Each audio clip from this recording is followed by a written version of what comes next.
Good afternoon, friends. Today I would like to address you on most important subject of law, section 32, subsection 1 of Indian Evidence Act, which speaks about dying declaration. As we know that the Indian Evidence Act says two things which are very much important. Number one, what is relevant? Because what is relevant can only be admissible. And second thing, what is relevant, how it should be proved in the court of law. As those lawyers who are practicing specifically in these trial courts need to know the Indian Evidence Act in detail, and they have to understand the concepts in detail, because most of the time Indian Evidence Act is applicable in the trial court, because the lawyers have to prove, even prosecution has to prove beyond the reasonable doubt. Likewise, an advocate who is handling the case of civil suit has to prove beyond the reasonable doubt.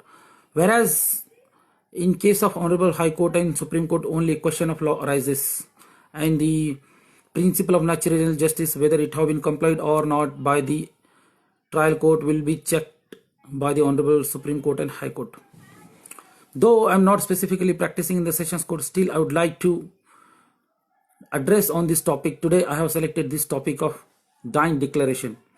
Under section 32 subsection 1 of CRPC, a dying declaration means a statement given by a person who is died as to the cause of his death, or any of the circumstances of transactions which have resulted into his death, and irrespective of the fact whether he was expecting the death or not.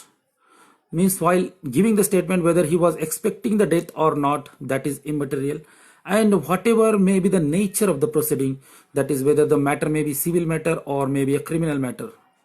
Therefore, such a statement made by a person who is died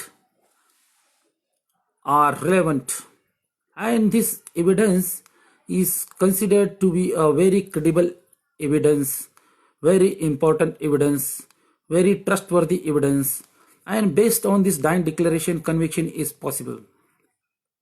However, there are a number of things related to this which I would like to discuss here in detail with you. Number one, the dying declaration is a statement is made by a person as to cause of his death, or any of the transactions, circumstances of transaction which have resulted into his death. So it speaks about two things.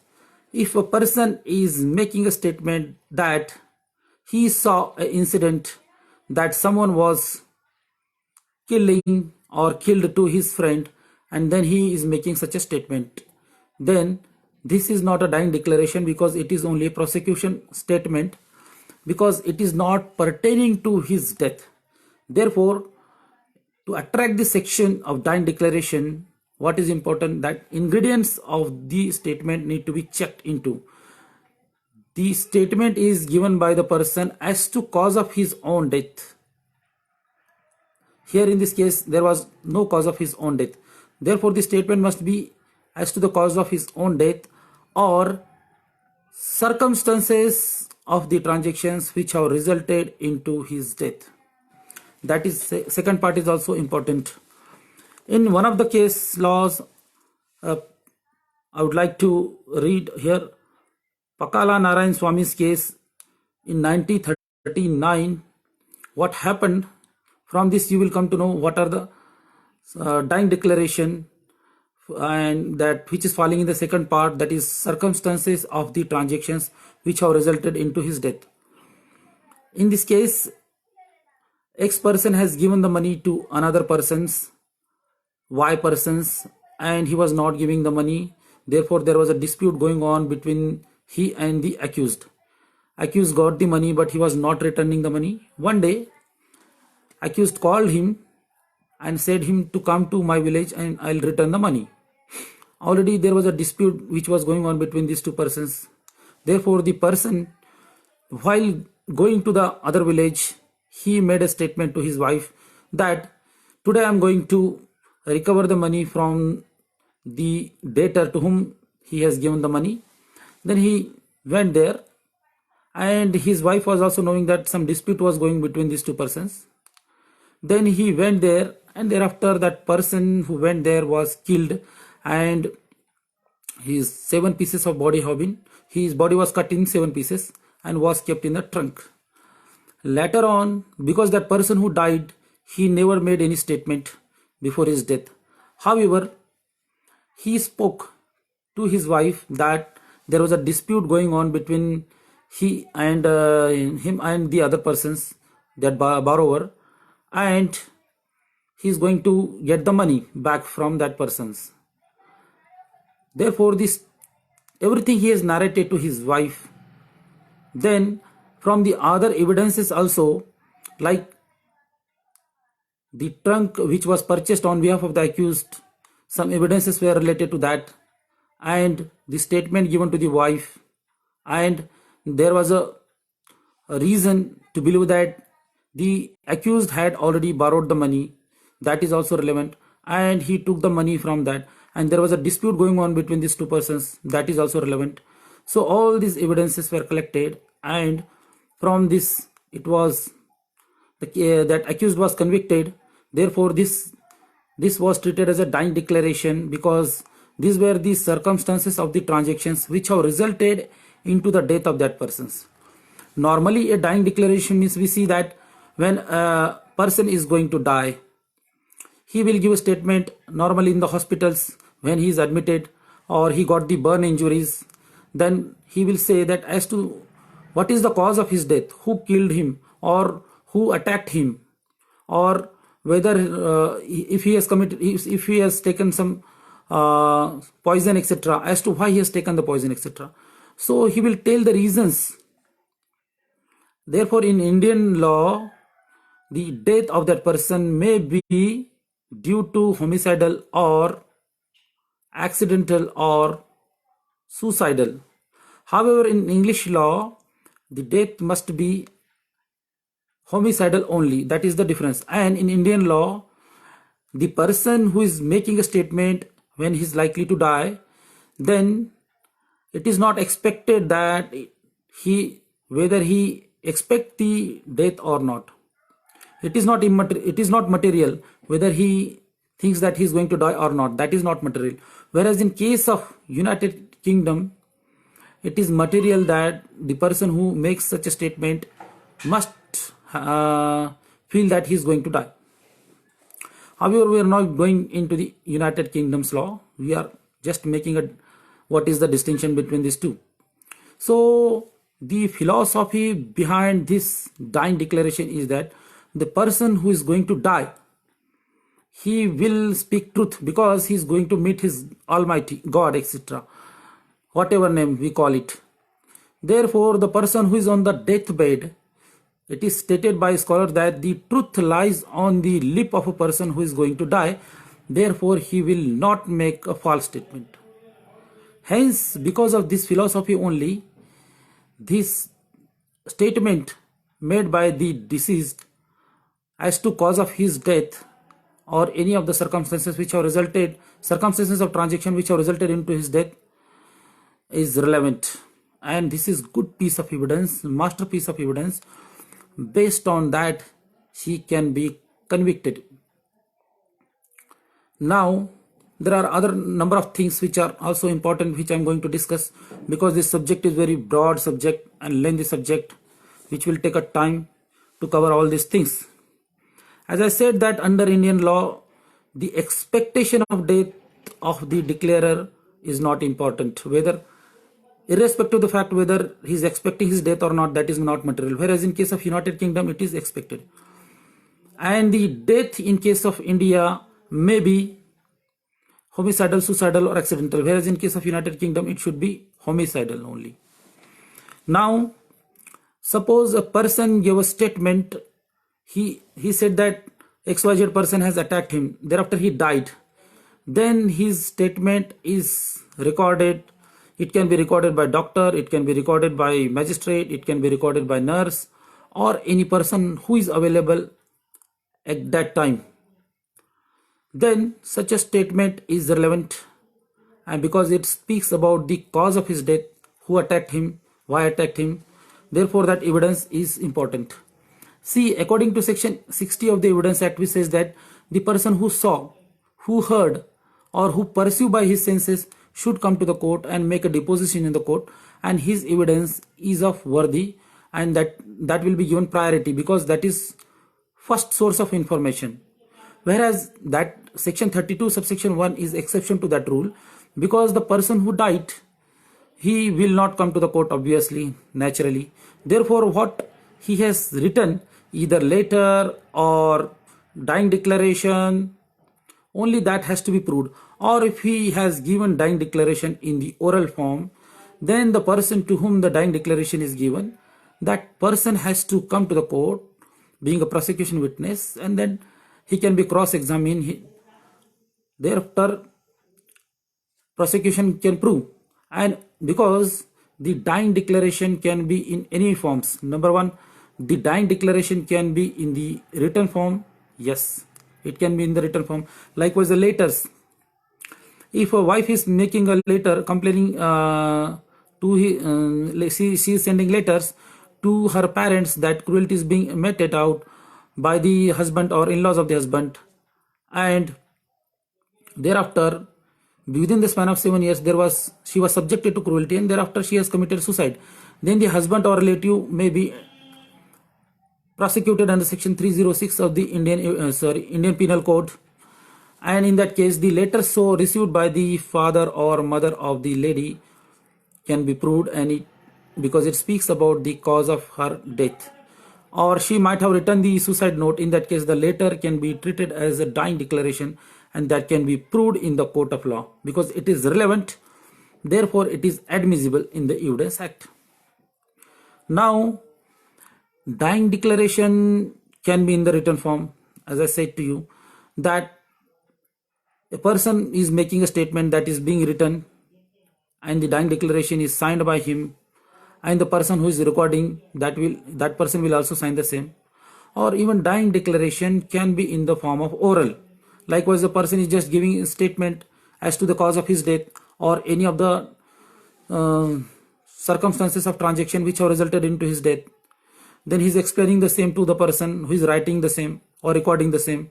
Then that oral dying, it is called oral dying declaration. And thereafter that person has died. If he spoken the same to someone and thereafter he died immediately, then it is oral dying declaration, and the person to whom the statements are made will be a prosecution witness, and then that oral dying declaration has to be proved by conducting the trial. Similarly, a dying declaration can be in the form of gestures or conducts. In one of the case, which is very famous case of Queen's Emperor versus Abdullah, in that case a girl, her throat was cut down by the accused. Then she was not in a position to give the statement or dying declaration because throat was totally cut. Then she just by her nodding the head, and by her gesture she suggested that that person has committed this offense and that person is responsible. Then that gestures and nodding the head was considered to be an oral dying declaration that was proved in the court of law, and the accused got convicted. That case laws is very famous case laws. Queen Empress versus Abdullah. You can note down. Similarly, a dying declaration may be falling in the second part, that is the circumstances of the transaction which have resulted into the death of the person who died it. Then I'll give one case laws regarding that. I'll explain the case laws. You will come to know about it. Name of the case is Pakala Narayan Swami versus. That case is of 1939, in which that already I told you.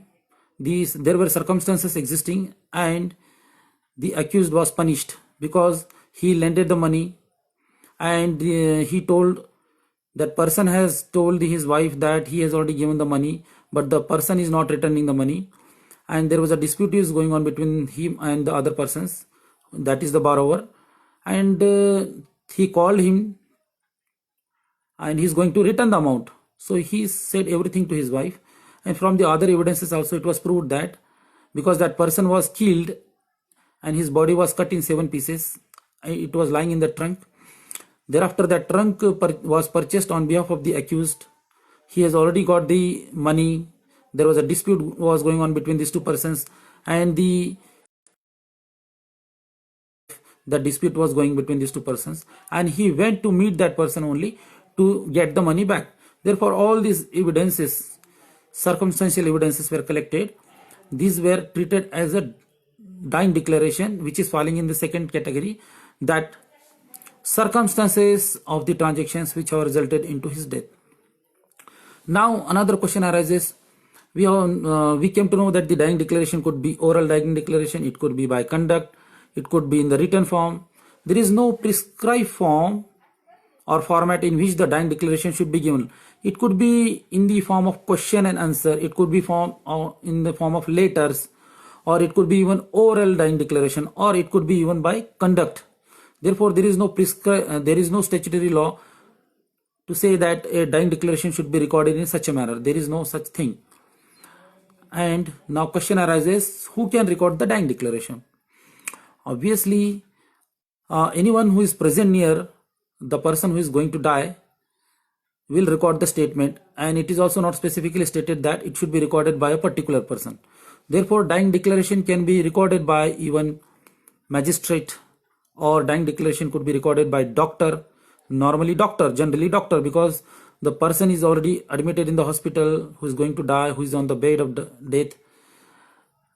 Doctor, or if doctor is not available, by nurse or by any relative or anyone, citizen. Therefore, there is no law regarding this.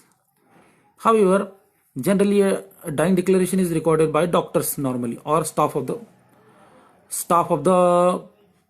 hospital. Sometime a police person, if available there, then that person can be called police employee, and he will record the statement. Or if nearby that court is there, then a magistrate can be requested to come, and magistrate can also record. A magistrate may be judicial magistrate, or he may be an executive magistrate. Now, as far as the dying declaration is recorded, it can be recorded by anyone, as I said to you. However, what is the evidentiary value? Whether it depends upon the person who recorded it? Yes, obviously. Because what law says generally, if the dying declaration is,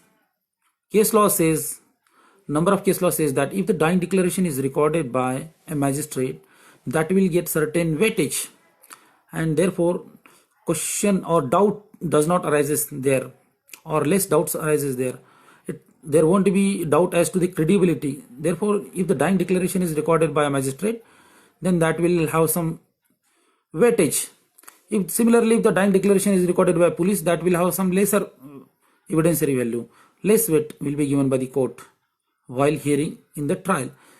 Likewise, if a dying declaration is recorded by ordinary person, in that case, less weight will be given to that. Now, it depends upon the circumstances and facts of each case, because circumstances and facts of each case may be different one. Therefore, we cannot say there is no hard and fast rule that the dying declaration recorded by magistrate will have much weightage, or dying declaration recorded by the other persons will have less weightage. Generally, that is the rule. However, there may be exceptions regarding this. Now, sometime what happens while giving a dying declaration, the state of mind of the declarer need to be checked into. If the person has got 100% burns, or he is burned by someone, then there is one case law which says that the person who got injuries more than 90% injuries, burn injuries, then his mind will not be able to give proper statement. He will not be able to think what is right and wrong. Therefore, in such a cases, he is not in position to give the statement or deposition. It is held in one of the case laws that if the burn injuries were more than 90%, then his mental position was not in such a position to depose the statement. Therefore, such a dying declaration was not relied. In another case laws, when the injuries of the burn were around 100%, in that case the thumb impression of the deceased was taken. Then so many doubts were there in the trial, and court has not relied upon that dying declaration because that person was completely burnt, 100% burnt. In that case, that person is not, it is not possible for a person, if he 100% burns are there, then he cannot give his thumb impression. Neither he can sign nor he can give his thumb impression. Probably there were chances that someone has used his thumb upon that dying declaration, or that dying declaration may be concocted, fabricated, etc. Or there may be a relative available while recording the dying declaration. They might have done it to implicate someone falsely. In that case, such a dying declaration is not relevant. It cannot be admissible. Now question arises, sometime what happens, suppose a dying declaration is given right now. Thereafter the person gives another dying declaration or third dying declaration. Thereafter he died. In that case, such a dying declaration, if there are contradiction between the first dying declaration, second dying declaration and third dying declaration, then obviously the accused will get the benefit of that dying contradictions, omissions, etc. In such a cases, such a dying declaration will get lesser evidentiary value and cannot be given weight. On the contrary, suppose there is only one dying declaration and that person was not tutored by anyone, no relative were present in the hospital, that dying declaration is recorded by the magistrate and it inspires the mind of the judge, and based on that the judge can convict solely based on that dying declaration alone. Only the judge can convict the accused. In that case, it is also possible. Sometime what happens, dying declaration may be a tutor. For example, number of relatives were sitting there and dispute is going on between the husband and the wife. Wife tried to commit a suicide, she got burn injuries, now she is likely to die. In that case, perhaps she may not be interested to register the case against the husband. However, her parent may suggest her, he write down, give a dying declaration against your husband, etc. Therefore, she may be tutored by the father, mother or relative. In that case, the presence of the relative while giving dying declaration near the hospital, in that room, etc. If there were evidences available that she was tutored or the dying declaration was tutored one, she was given suggestion or advices by the relative or in-laws, in that case the dying declaration does not get any sort of evidentiary value. Obviously, advocate of the accused can attack on such a dying declaration and can get the acquittal. Now,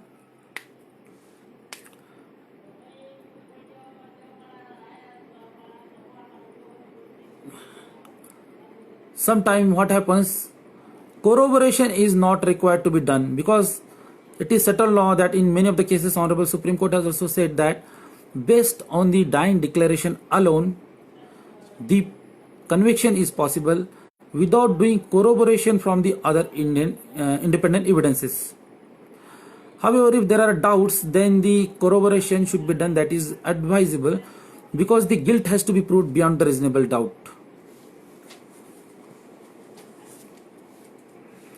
Now I am going to some other important points.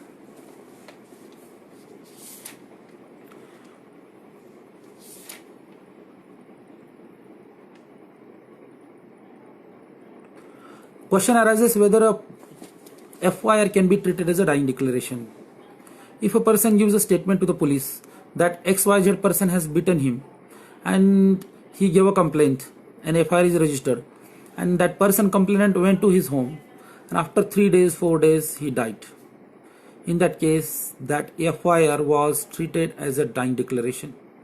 This is exceptional case because in Indian Evidence Act, we know that the FIR is not evidence, it is not substantial piece of evidence, it is only information given by the informant as to commission of cognizable offences. However, if a person gives the information that XYZ person attacked him, thereafter he went and he registered FIR and thereafter he died. In that case, such a FIR can be treated as a dying declaration. And on the contrary, other things may happen. For example, a person gives a statement to the police that two persons have beaten him. Thereafter, he went there and he has not died. Then in that case, definitely that cannot be treated as a dying declaration. Likewise, a person who made a statement, if he does not die, then in that case, his statements can be used as for the purpose of section 145, 157 of the Indian Evidence Act for corroboration and contradiction. For example, if X person who is on the bed and who gave a dying declaration statement, but he alive, he survives, he does not die. In that case, the statements so given cannot be treated as a dying declaration, obviously, and that can be used for corroboration and contradiction purposes. Now, what remains, I'm going to just check if anything is important which is missing out, that can be covered.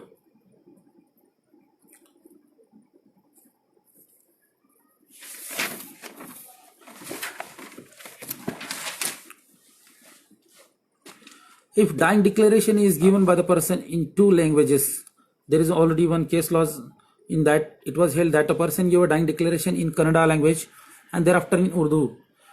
Both languages were used while writing the dying declaration. However, the court, it was held by the court that such a dying declaration is still valid, though it has been written in two languages. It should inspire the mind of the judge. It can be corroborated from the other evidences. However, if the dying declaration is recorded by a magistrate and it was not tutored and there is only one dying declaration, there are no more than one dying declaration, in that case, then based on such a dying declaration, the person can be convicted.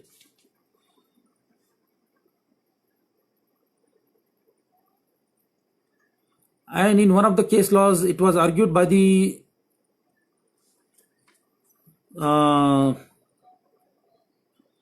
party that absence of medical evidences were not there. Means that person who died, he has not given or not medically tested. In that case, it was held that conducting